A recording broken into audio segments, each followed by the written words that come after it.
বটতলা এলাকায় গণপিটুনিতে মারা যায়। তো আমার বিয়ের দিন তারিখ ঠিক করতে গিয়ে কিন্তু আমার বাবা মারা গেছে। আমার বিয়ে নিয়ে আমার বাবার অনেক স্বপ্ন ছিল, বাবা অনেক খুশি ছিল। এখন আমার বিয়ে আজ ঠিকই হইতেছে, কিন্তু আমার বাবা নাই। সব থেকে দুঃখের বিষয় হচ্ছে আমার বাবা থাকলে আজ আমায় সম্প্রদান করতো। এখন সেই জায়গায় আমার মামা আমাকে সম্প্রদান করতেছে। বাবা থাকলে সেই আনন্দটা অন্যরকম থাকতো। বাবা নেই, তাই সবাই মন মরা, মানে বিয়ের অনুষ্ঠান সেভাবে হচ্ছে না। বাবা না থাকলে একটা মেয়ের কীরকম হয় সেটা তো সবাই জানে। আমার বাবা তো দুর্ঘটনায় মারা গেছে, সেখানে তো আমার কষ্ট অনেক হইতেছে, কারণ বাবা নাই। বাবা থাকলে আরও আয়োজনটা ভালো হইতো, সবাই খুব খুশি থাকতো, আমি খুশি থাকতাম। মেয়ের বিয়ের জন্যে আমার স্বামী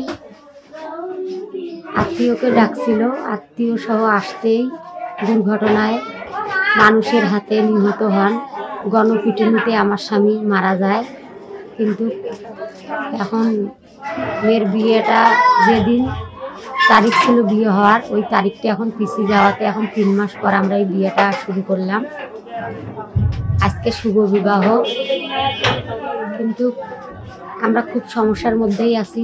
আমার গার্জিয়ান না থাকাতে, আমার স্বামী না থাকাতে, এখন গ্রামের লোকজন, দেওয়ানি দরবার যারা যারা আমার সঙ্গে আছে, ওনারা মানে কাজের ক্ষেত্রেই সহযোগিতা করতেছেন এবং কি সহযোগিতার হাত বাড়াতে চেয়েছেন।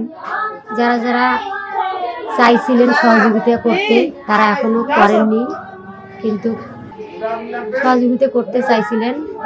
ইউনো স্যার সহযোগিতা করেছেন, চেয়ারম্যান স্যার করেছেন, আর বাকিগুলো এখনো করেননি।